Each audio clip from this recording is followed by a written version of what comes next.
8 horas e 34 minutos aqui no Jornal Gente da Rádio Bandeirantes. O assunto agora é segurança pública. Está aqui conosco mais uma vez presente no programa para discutir o assunto o Procurador de Justiça do Ministério Público do Rio de Janeiro, professor de Direito da Universidade Estadual do Rio de Janeiro, Marcelo Rocha Monteiro. Doutor Marcelo, bom dia. Vamos falar hoje sobre redução de maioridade penal aqui no programa. Para a gente abrir o nosso assunto, nós separamos aqui um trecho da entrevista que nos concedeu recentemente ao programa o presidente da Câmara Federal, o deputado Arthur Lira, que foi questionado sobre o assunto aqui e nos deu essa resposta quando perguntado sobre a possibilidade do parlamento voltar a discutir a redução da maioridade penal. Quando eu fui lá presidente da CCJ, em 2015, fui eu quem votou a redução da maioridade penal. Junto com isso, nós sugerimos uma reforma do sistema penitenciário, Pedro. Esse assunto ele foi votado lá em 2015 e nunca mais voltou à pauta da Câmara. Eu não tenho solicitação dos líderes da casa para pautá-la a curto prazo. Mas é importante essa discussão. Nós temos problemas gravíssimos com violência no Brasil, que vão desde o não patrulhamento das fronteiras, quando entram as drogas, quando entram as armas, até a questão do uso do menor infrator pelo crime organizado. E esses também são cooptados por aqueles que deveriam ter um tratamento penitenciário diferenciado, que são esses chefes e integrantes dessas facções criminosas que ocupam e que agem no Brasil. Doutor Marcelo, seja bem-vindo aqui então ao Jornal Gente da Rádio Bandeirantes para a gente discutir esse assunto nessa manhã com os nossos ouvintes. Por que esse assunto da maioridade penal não vai para frente no Brasil, hein? Bom dia. Bom dia. Ele não vai para frente porque existem setores organizados, não é? Que procuram boicotar qualquer tentativa de uma repressão mais séria à criminalidade, tanto no âmbito dos maiores de 18 anos, quanto no dos menores de 18, chamados inimputáveis. Não é? Aqui no Rio, por exemplo, é só um exemplo, existe no Brasil todo, chamada Frente Nacional pelo Desencarceramento. No Rio, nós temos a Frente pelo Desencarceramento do Rio de Janeiro, que prega a soltura de criminosos, é? E que tem um manifesto, vocês podem encontrar nas redes sociais, no item 13, prega a extensão dessas medidas de soltura, de desencarceramento, para os menores de 18 anos que estejam em unidades de internação pelo cometimento de crimes. É? E a parte final desse manifesto, as palavras de ordem em caixa alta são: nenhuma vaga a mais. Então o plano é o seguinte: boicotar a criação de novas vagas, tanto para maiores no sistema prisional, quanto para menores de 18 anos no que a gente chama de sistema socioeducativo. A nossa lei de menores infratores é cheia de eufemismos, né? Então, essas unidades de internação estão superlotadas. E há mais de 10 anos que essas ONGs, esses movimentos, boicotam a criação de novas vagas, que é para poder depois chegar nessas unidades, tirar aquelas fotos conhecidas dos menores apinhados, né? Ali, olha como eles estão, como se fossem sardinhas em lata, precisam ser libertados. Né? Então, a coisa tem método, né? É uma visão ideológica de que o criminoso é uma vítima da sociedade, o menor criminoso, o menor delinquente, da mesma forma, né? Então ele não deve ser punido, deve ser todo mundo colocado na rua. Né?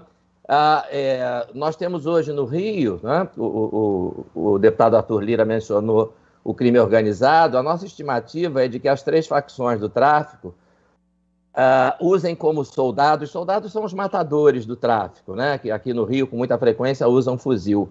50% deles no Rio de Janeiro são menores de 18 anos. Né? Isso é muito interessante para o tráfico, porque um menor de 18 no Rio de Janeiro, se ele for preso por um homicídio, ele fica, em média, 8 meses preso e volta para a rua.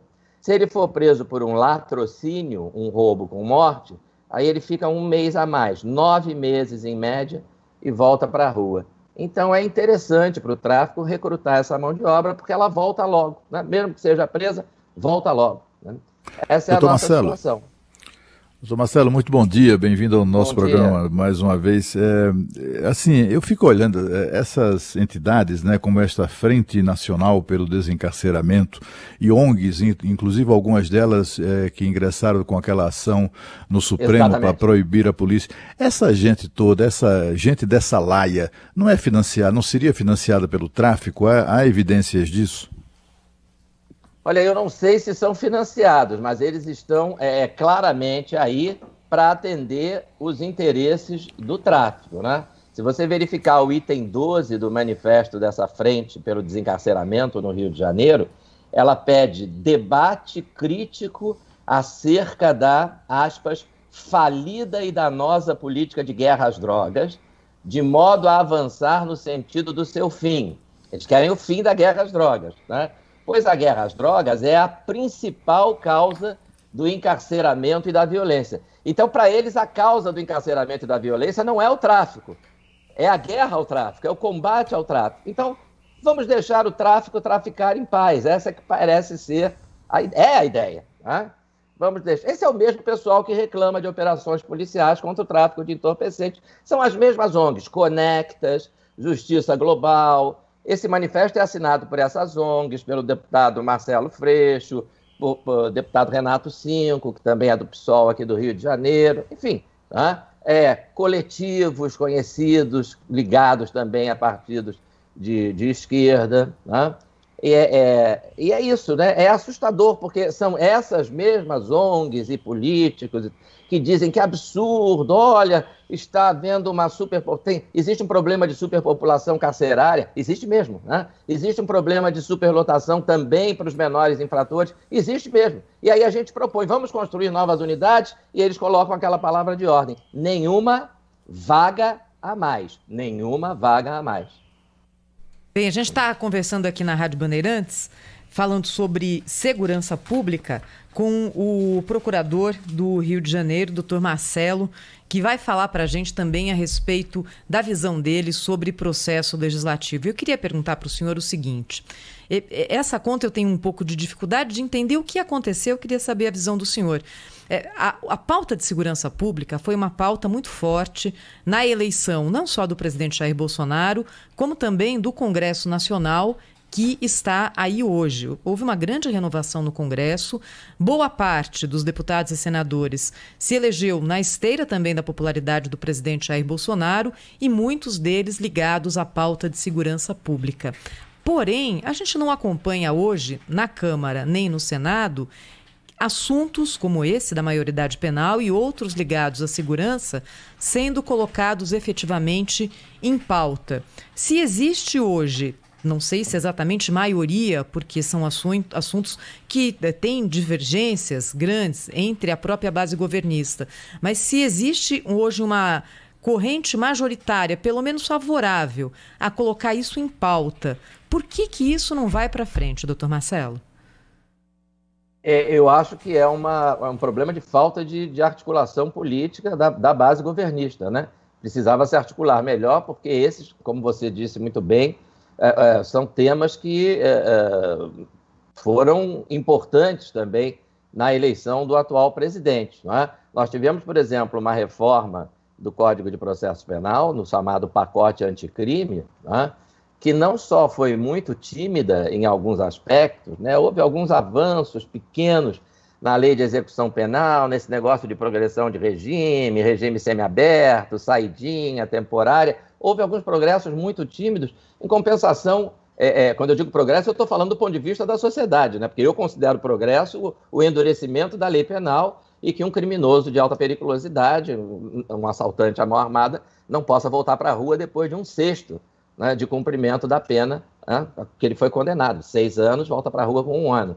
Então, nesse sentido, houve alguns avanços muito tímidos, né? Em compensação, houve, em outros pontos, um retrocesso. Houve determinadas pautas que eram da esquerda, né, na área do processo penal. A esquerda tende a ter uma pauta mais leniente com a criminalidade violenta, porque eles têm essa visão de que o criminoso é uma vítima da sociedade, e eles conseguiram algumas vitórias, né, curiosamente, um colega meu também, professor de processo penal, comentava isso, que enquanto eles estiveram no poder, né, no executivo, eles não conseguiram. E foram conseguir agora justamente durante o governo de um presidente de direita, né? Então, houve uma contradição aí, acho que houve uma falta de articulação. Quando eu lembro que esse pacote anticrime foi analisado por uma comissão da Câmara, liderada ali pelo deputado Marcelo Freixo, né, já é um indicativo disso, porque se o pacote é anticrime, o relator não pode ser o deputado Marcelo Freixo, porque ele não tem nenhuma inclinação a aprovar medidas mais duras contra o crime. Pelo contrário, ele é um dos signatários desse manifesto que pede o fim do combate ao tráfico de entorpecentes e o desencarceramento em massa. Está escrito assim, é curioso, mas está escrito assim, desencarceramento em massa, né, dos criminosos presos. Doutor Marcelo, o que é preciso na visão do senhor como um homem da lei, né, como diz o Datena, como alguém que está diretamente ligado aí com essas questões da criminalidade, lida, né, nos pareceres aí do Ministério Público do Rio de Janeiro. O que é preciso para a gente reduzir a maioridade penal? Precisa mudar a Constituição? Precisa mudar a legislação infraconstitucional? Qual é o caminho para essa mudança na sua avaliação?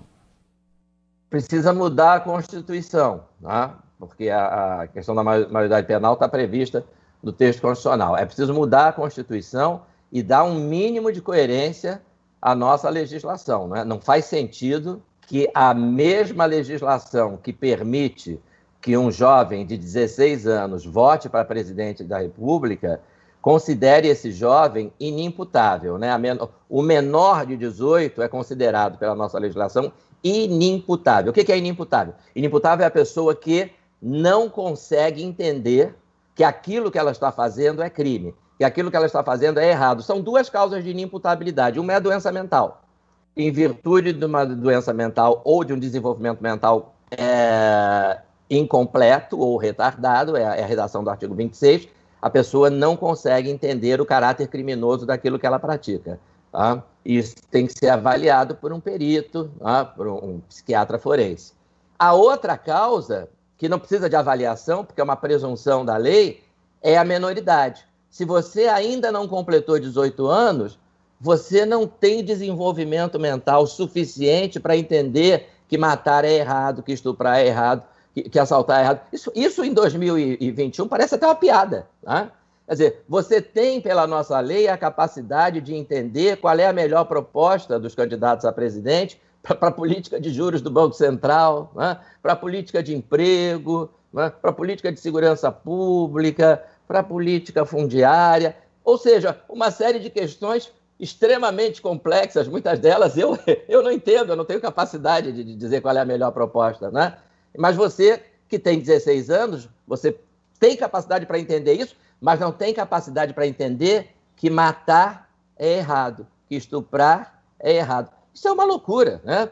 Quer dizer, são questões muito mais simples, né? Que o meu filho com 12 anos já sabia que matar é errado, que roubar é errado, né? Que agredir é errado. Né?